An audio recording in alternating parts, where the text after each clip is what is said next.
एक कमरे के ससुराल में आई 5 अलग 2 धर्म वाली बहू। एक ही मंडप में सुष्मिता के 5 बेटों की शादी हो रही थी और ये देखकर वह बहुत खुश थी। भगवान तेरा लाख लाख शुक्रिया, आज मेरे 5 बेटों की एक साथ शादी हो रही है।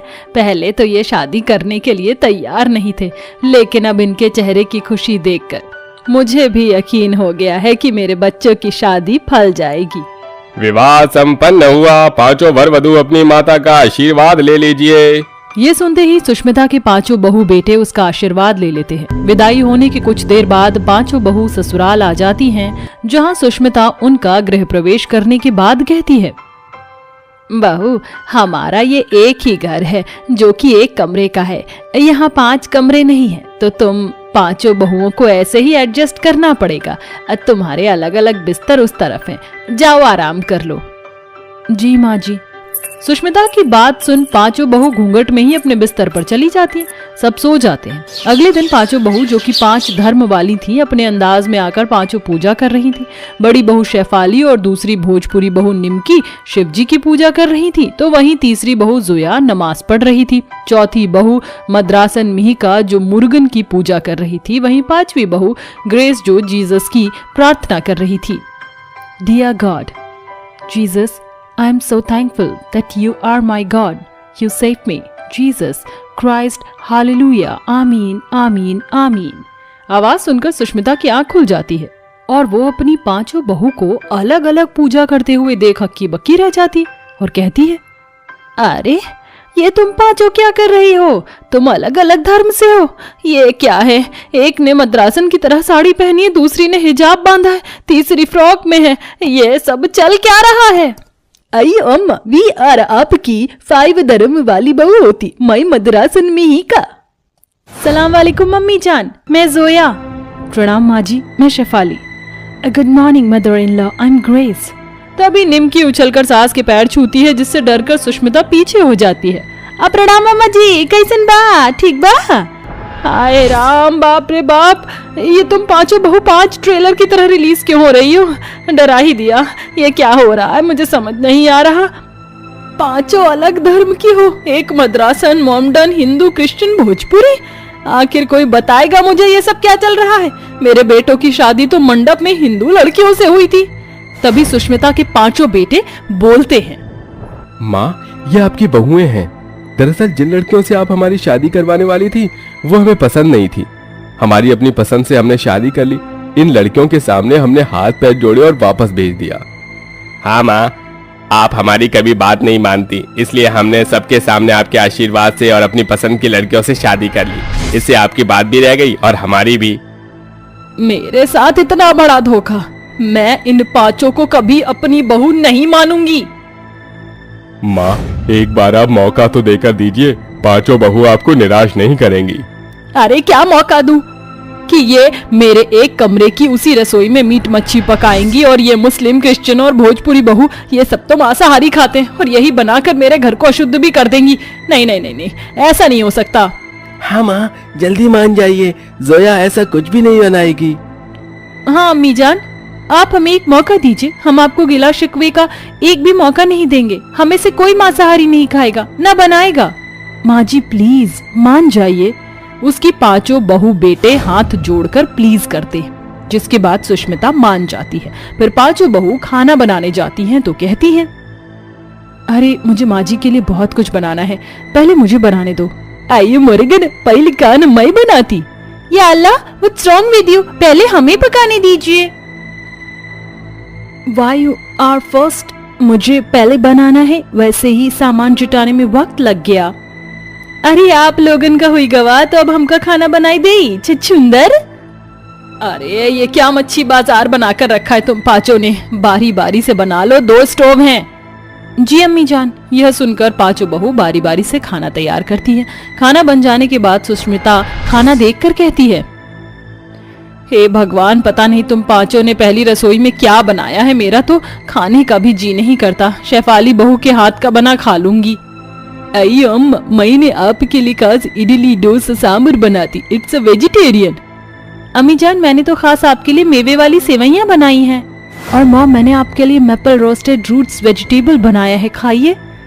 ये शाकाहारी है, ये तो मुझे दिख रहा है, पर ये कौन सा खाना है जिसका तूने इतना लंबा चौड़ा नाम बताया है? इसे तो सलाद बोलते हैं हमारे में। अच्छा मॉम जी, तो मैं दूसरी डिश बना कर लाती हूँ, बटरनट स्क्वैश लस्काना। अरे बहू, ये तू क्या इंग्लिश में नाम बता रही है? शाकाहारी तो है ना। खैर जो भी हो, तू हमारी नॉर्मल डिश बना, कढ़ी पकौड़ा, राजमा चावल, छोले भटूरे, समोसे।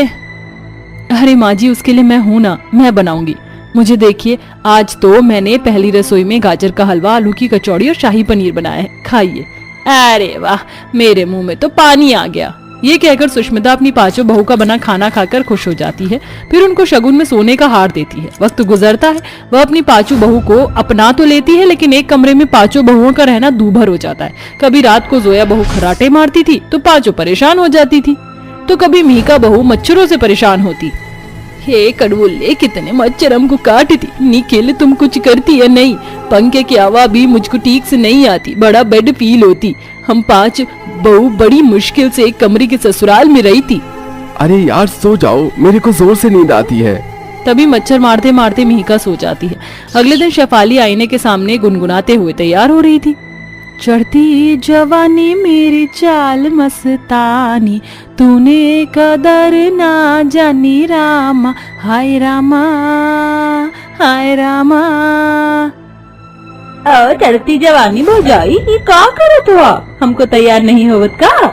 हम भी अपन से जानवर के लिए सजे। या अल्लाह, खुदा की खैर से हमें अल्लाह ने नूर दिया है, अच्छा है, हमें आपकी तरह सजने की जरूरत नहीं पड़ती। पर मुझे जरूर करना है मेकअप। एक तो एक ही कमरा, ऊपर से आईना भी एक ही। This is too much. Mother in law, आपको कुछ करना चाहिए। It is becoming difficult for us to live in the one room. Prem, why are you not doing something? How can I say something grace? एक room है तो रहना ही पड़ेगा। अरे ये तुम क्या चटर पटर बोले जा रहे हो आपस में? बहू बेटा जो भी हो, तुम पांचों को इसी तरह रहना पड़ेगा। पर माँ जी, यहाँ रहना मुमकिन नहीं है। शेफाली अक्का ठीक बोली थी। माँ जी, इस एक कमरे की वजह से मैं अपने हस्बैंड से बात नहीं कर पाती। ये कड़वुल्ले, सोने में बहुत खींच पिच होती। इतना नहीं, नानी के लिए बहुत इंतजार करनी पड़ती, फिर खाना बनाने का दिक्कत होती। मैं सबकी बात से मुताफिक हूँ अम्मी जान। अरे इतने टाइम से मेरे बेटे भी तो रह रहे थे, तुम भी तो इतने दिन से रहती आई हो। माँ, अगर आपको इसी झूठी बातों में रहना है तो रहिए, लेकिन आप अपने पोते पोती की उम्मीद छोड़ दीजिए, क्योंकि वो तो इस कमरे में कभी भी नहीं हो पाएगा। हमें भी अपनी पत्नियों के साथ अपना निजी समय चाहिए, जो कि नहीं मिलता। हाँ माँ, हम पांचों सब अपने आमने सामने रहते हैं। अभी तक ठीक से हम पांचों अपनी पत्नियों से बात नहीं कर पाए। अपने बहू बेटों की इतनी बात समझने के बाद सुष्मिता को अपनी गलती का एहसास होता है और वो अपनी बहुओं से कहती है, बहू मुझे माफ कर दो। आज जब तुमने अपनी बात रखी तो मुझे समझ आया, वरना मैंने तो ये सोचा ही नहीं था कि तुम पांचों को कितनी तकलीफ होती है एक कमरे के अंदर रहने में। निखिल, प्रेम, ऋषभ, गौरव, साहिल बेटा, तुम पांचों इस घर को बनवा लो ताकि आगे जाकर ऐसी दिक्कत फिर ना हो। जी माँ, हम कल से काम करवाते हैं। ये हुई ना हमारी सासू माँ अम्मा वाली बात। शुक्रिया माँ जी, आप हमारी बात समझ गई। इतना सब होने के बाद अगले दिन ही सुष्मिता के पांचों बेटे उस घर को बनवाना शुरू करते हैं। कुछ महीनों बाद वह घर तैयार हो जाता है, जहां सुष्मिता की 5 अलग अलग धर्म वाली बहू अपने अपने कमरे में रहती हैं और सब खुशी खुशी रहने लगते हैं।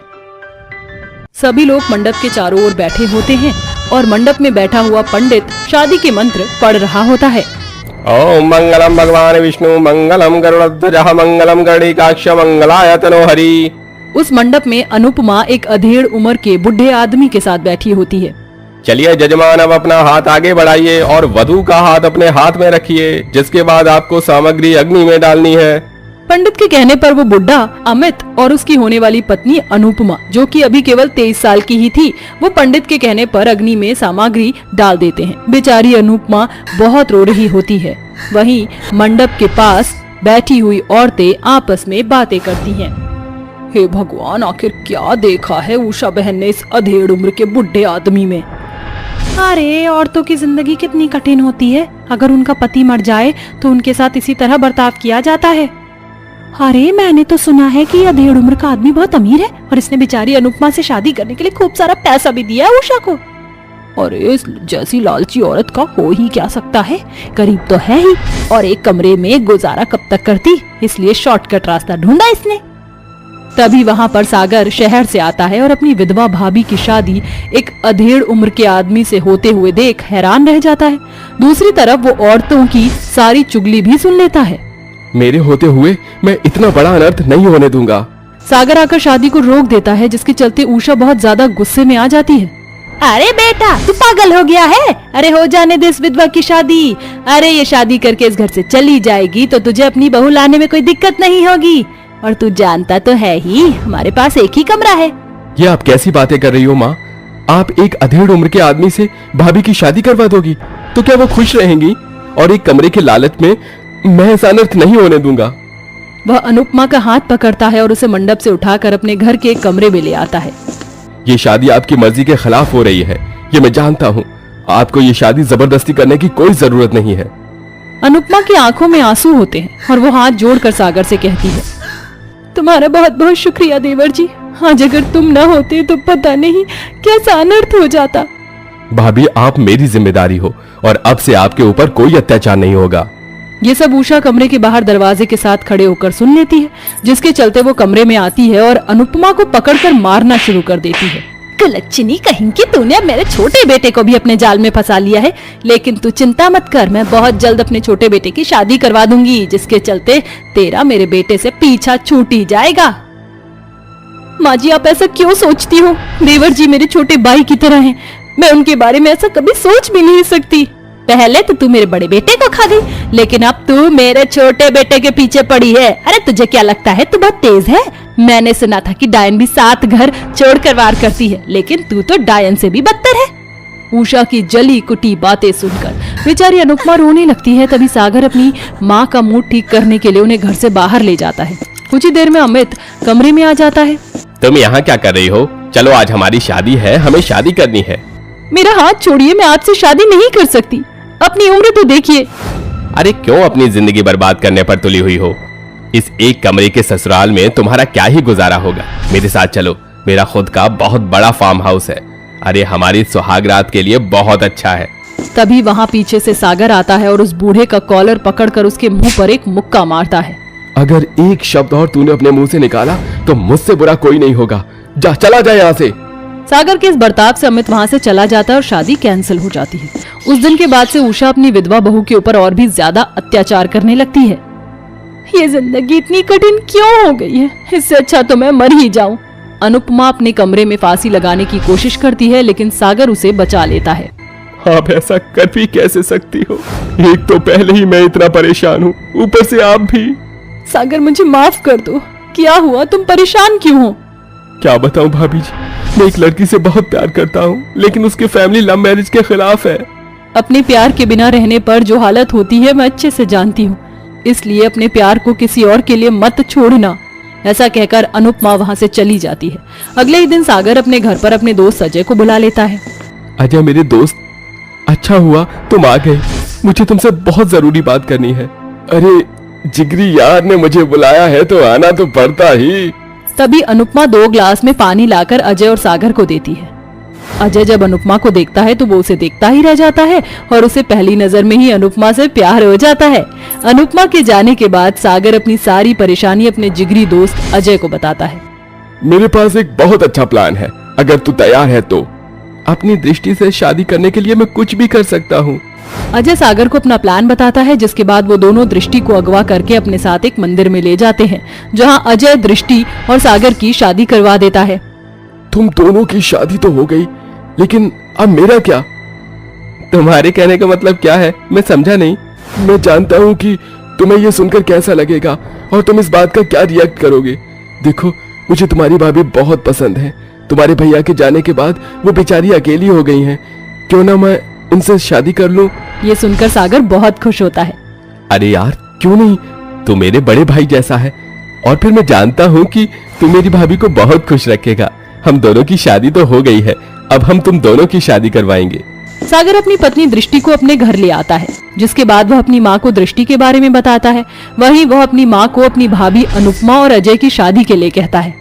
बेटा तूने सोचा है तो कुछ अच्छा ही सोचा होगा। जिंदगी भर मैं उसके ऊपर अत्याचार ही करती रही। मुझे उसके ऊपर जुल्म नहीं करने चाहिए थे। तू उसकी शादी अजय से करवा दे, मुझे इसमें कोई आपत्ति नहीं है। सागर अपनी विधवा भाभी की शादी अजय से करवा देता है, जिसके बाद वो एक कमरे के बीचों बीच एक बड़ा सा पर्दा टांग देता है और एक तरफ सागर और दृष्टि का बिस्तर लगा होता है और तो दूसरी तरफ अजय और अनुपमा का बिस्तर लगा होता है। अजी आज हमारी सुहागरात है, लेकिन बगल में ही जेठ जी और जेठानी जी अपनी सुहागरात बनाएंगे। हाँ हाँ, इसमें कौन सी बड़ी बात है। बड़ी बात तो है ही, हम जो भी करेंगे उन्हें पता चल जाएगा। अरे तुम बस करो, मुझसे अब रुका नहीं जा रहा, मेरे थोड़े नजदीक आओ। सागर के इतना कहते ही अजय दूसरी तरफ से हल्का सा खांसता है। अरे ऐसे तो इस कमरे में हमारी सुहागरात होने से रही। एक काम करते हैं, मैं और अनुपमा थोड़ी देर बाहर टहलने के लिए चले जाते हैं, तब तक तुम अपनी सुहागरात बनाओ और जब हम आ जाएंगे तो तुम थोड़ी देर बाहर चले जाना, हम दोनों अपनी सुहागरात बना लेंगे। और वैसे भी अगले दिन तो मुझे अनुपमा को अपने साथ अपने घर लेकर ही जाना है। अजय अपने साथ अनुपमा को ले जाता है, जिसके चलते वह एक दूसरे को थोड़ा जान लेते हैं।